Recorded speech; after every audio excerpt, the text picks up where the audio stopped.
성경 공부하겠습니다. 오늘 제목은 하나님 간여하심입니다.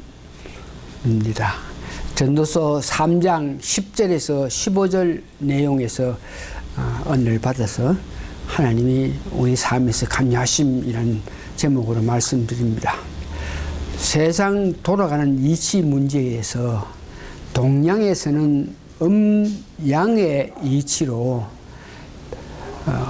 그 음과 양 이런 이치가 잘 될 때 아름답게 성취된다 하고, 페르사인들은 선과 악의 원리로 선함과 악함이 있는데 이들 관계에서 세상이 이렇게 돌아간다. 헬라 철학으로는 기독교도 깊은 영향을 미친 것인데, 영적인 것과 육체적인 현실적인 생각으로 이어나간 것입니다.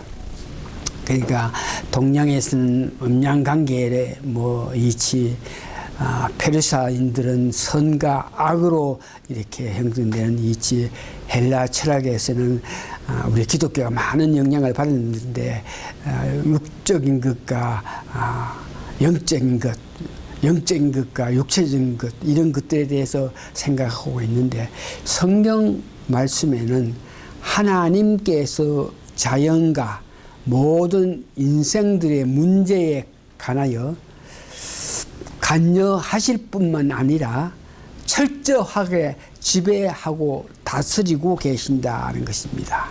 그러니까 음과 양이 문제, 조화가 문제가 아니고, 선과 악의 어떤 갈등, 교화도 아니고, 또 육적인 것과 육체적인 것, 이런 영적인 것과 육체적 이런 것들로 통해서 세상이 돌아가는 것이 아니고, 하나님께서 직접 간여하셔가지고 관심을 가지시고 이 세상을 지배하시기도 하고 다스리기도 하신다는 뜻입니다.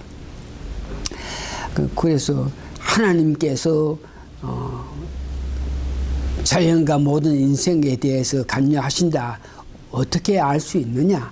성경 말씀을 본문 전도서 3장 11절에 보니까, 하나님이 모든 것을 지으시되, 하나님께서 만들어나시되 때를 따라 아름답게 하셨고 철저하게 지배하고 다스리고 계신다고 이렇게 이야기하고 계십니다. 이런데 하나님께서 성경에는 분명하게 철저하게 다스리고 지배하신다 그랬는데, 이 세상 과학 이론, 과학자들은 요즘 엔트로피 이론이라 그래가지고 자연이 점차 파괴되고 퇴화한다고 이야기합니다. 그러니까 엔트로피 이론하는 것은 무엇을 만들어져 있는데 이것이 아름답게 되는 것이 아니고 점차 파괴되고 퇴화돼서 세상에 종말이 올 수 있다는 이런 이론이죠. 그래서 그 예를 들어서 사하라 사막 이 문제도, 처음에는 사하라 사막 주위에는 아주 비옥한 초원이었는데 지금은 더 많은 이 수만 평이 사막화되고 있는 실정인데, 이것을 보고 세상에 자꾸 퇴화한다. 그리고 몽고 고비 사막도 마찬가지로 과거에는 늪지대라서 주변에 많은 수림이 있어서 공룡이 살았으나 지금은 점차 퇴화되고 있다.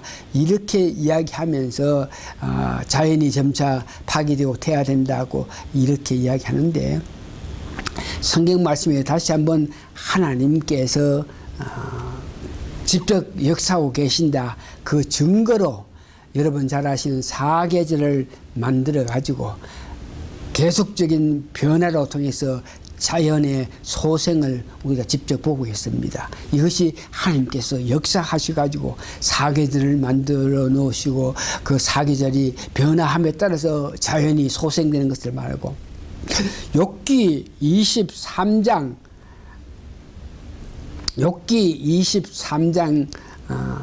26장이네. 26장 13절에 보니까 그 신으로 하늘을 당정하시고 손으로 날쌘 뱀을 찌르시나니, 이 말씀은 욥기에서 하나님께서 하늘을 단장하신다. 그래서 하나님께서 하늘을 당장하시고 있으니까 결코 이 지구 땅이 퇴화하지 않는다는 뜻이죠. 시편 145편 9절에 보니까 그 신으로 하늘을 단장하시고 손으로 날랜 뱀을 찌르시니, 시편 145편 9절에 보니까 여호와께서 만유를 선대하시며 그 지으신 모든 것에 국렬을 베푸시는도다. 하나님께서 만유를 선대하시고 그 지은 모든 것에 대해서 국렬을 베푸신다. 이 말은 우리 인간적으로 볼 때에 사람들이 하는 것이 악하고 악할지라도 그 악한 사람들을 하나님께서 어떤 모양인지 국률을 베풀어 주셔가지고 지금까지 이 사람들이 이 땅에 살고 있다는 것을 이야기하고, 욥기 31장 38절에서 39절 보면은 이 땅이 부르짖는다고 이야기해요. 그러니까 우리가 영적으로 뜨거운 영적인 은혜를 받지 못해서 그렇지, 이 땅도 어떤 모양인지 우리 인간에게 말하고 있다 하는 것을 성경에서 말씀하고 있습니다. 하나님이 주관하시고 하나님께서 관계하시고 하나님께서 역사하시는데, 세상 사람은 이 땅이 뭐 폐하고 퇴하고 무너진다 그러지만, 하나님이 원하시면 언제든지 하실 수 있겠지만 하나님이 원하지 않는 한 자연으로 퇴하고 도태되고 파괴되고 이런 것은 없다는 것을 이야기합니다. 베드로후서 3장 10절에도 보니까 하나님이 언제든지 원하시면 이 땅을 불로 태울 수도 있고 풀어질 수 있게도 하신다. 그러나 하나님이 원하시지 않는 한 어떤 것들로 통해서라도 이 땅이 파괴되고 퇴화되는 이런 일은 없다는 것을 이야기하고 있습니다. 오히려 하나님께서는 우리 인생에게 주신 은혜가 있습니다. 첫 번째, 우리 인생에게 주신 은혜가 있는데, 하나님께서 우리들에게 노고 힘쓰고 애쓰고 이렇게 하면서 살게끔 하나님께서 우리를 만들어 놓고 나서 바로 그런 일을 할 수 있게끔 역사하셨는데, 첫 번째는 창세기 1장 26절에 보니까 육축과 온 땅과 땅에 기는 모든 것을 다스리게 하자 하시고, 그러니까 사람을 만들어 놓고 이 육축을 온 땅에 있는 기후 공중의 새들을 다스리게 한다. 이 말은 어떤 뭐든지 애쓰고 수고하고 노력한다, 노동한다는 뜻입니다. 그래서 인간을 만들어 놓고 이 땅의 모든 동물과 식물들 이렇게 지배하게끔 다스리게 한다. 이 말은 우리로 하여금 노동이 필요하다. 창세기 1장 28절에는 정복한다고 말씀하십니다. 정복하는 것은 발로 밟는다, 지배한다, 덮친다는 뜻을 의미하는데, 이것 또한 노동력을 말합니다. 누굴 정복한다, 땅을 정복한다 그러면 노동을 해야 되고 애쓰고 힘써야 이 땅에서 어떤 결실을 얻어서 먹게 된 것입니다.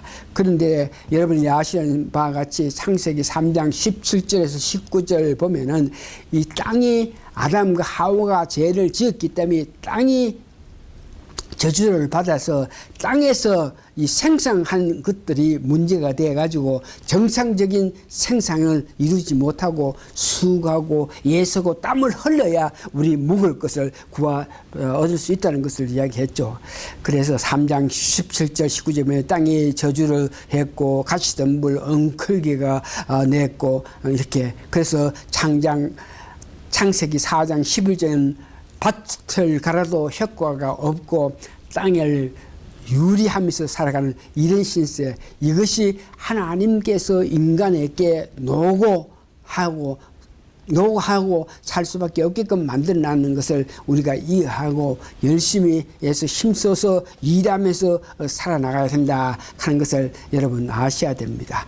오늘날 살아가면서 보니까 고혈압 많고 심장마비 많고 스트레스가 많은 이런 것들은 하나님이 뜻하신 적당한 노동을 하지 않고 이렇게 살기 때문에 과거 사람들은 노동하면서 수고하고 예수가면서 먹고 살기 위해서 이렇게 운동하면서 살았는데 오늘날 물질적으로 풍요하고 세상 과학이 발달하니까 노동하고 수고하고 예술 필요 없어도 이거 먹고 살고 하니까 전혀 운동하지 않고 일하지 않고 이렇게 있기 때문에 이런 고혈압이든지 심장마비라든지 스트레스가 많은 것인데 하나님 뜻대로 우리가 열심히 일하고 살 때에 이런 고혈압이라든지 심장마비 스트레스 이런 것들이 적다는 것을 여러분 아시기 바랍니다.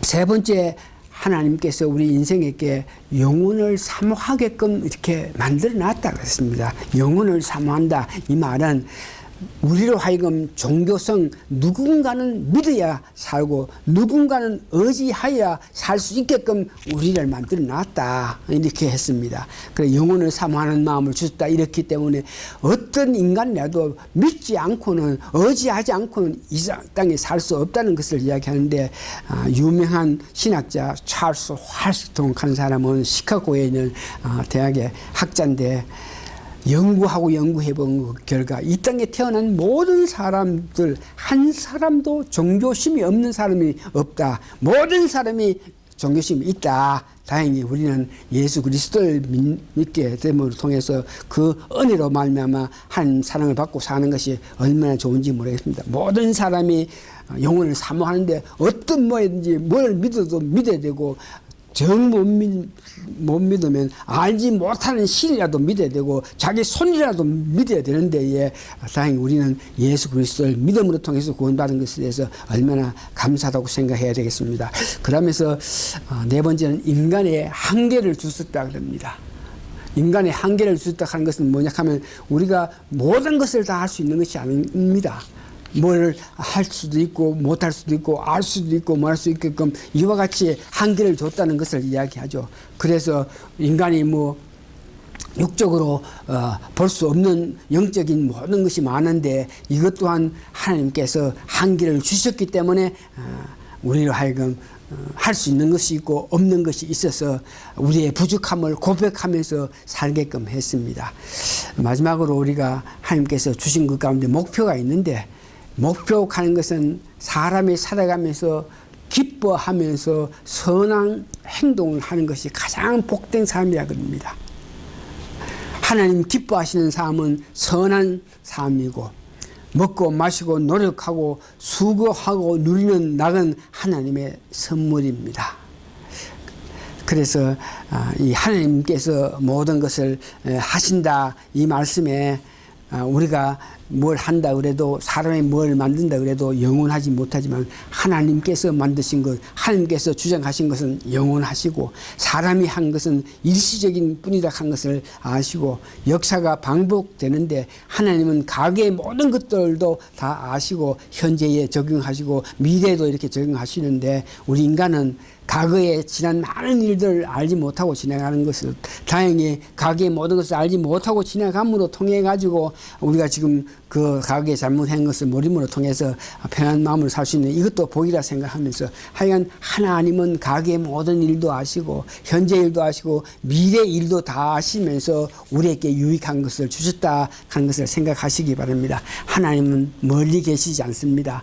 자연 가운데 계셔서 산천 초목을 직접 지배하시고 인간의 역사를 지배하시고 우리 곁에 계셔가지고 내 개인의 생활 가정생활, 교회생활 모든 것을 전반적으로 관심을 가져서 참관하시면서 지배하시고 계십니다. 문제는 이 사실을 우리가 확신하면서 살아야 되는데 어떻게 하나님께서 이와 같이 구체적으로 우리 삶에서 관계하는 것을 알 수 있습니까? 성경 말씀으로 통해서 하나님께서 말씀하십니다. 또한 우리 마음속에 계신 성령님이 하나님께서 원하시는 하나님께서 말씀하시는 것을 우리에게 알게 하시니까 오늘 성령 공부하시는 여러분들은 어떻게 하든지 성령 충만해가지고 그 깊은 대화를 통해서 하나님의 큰 뜻을 아시면서 사시는 여러분 되시기 바랍니다.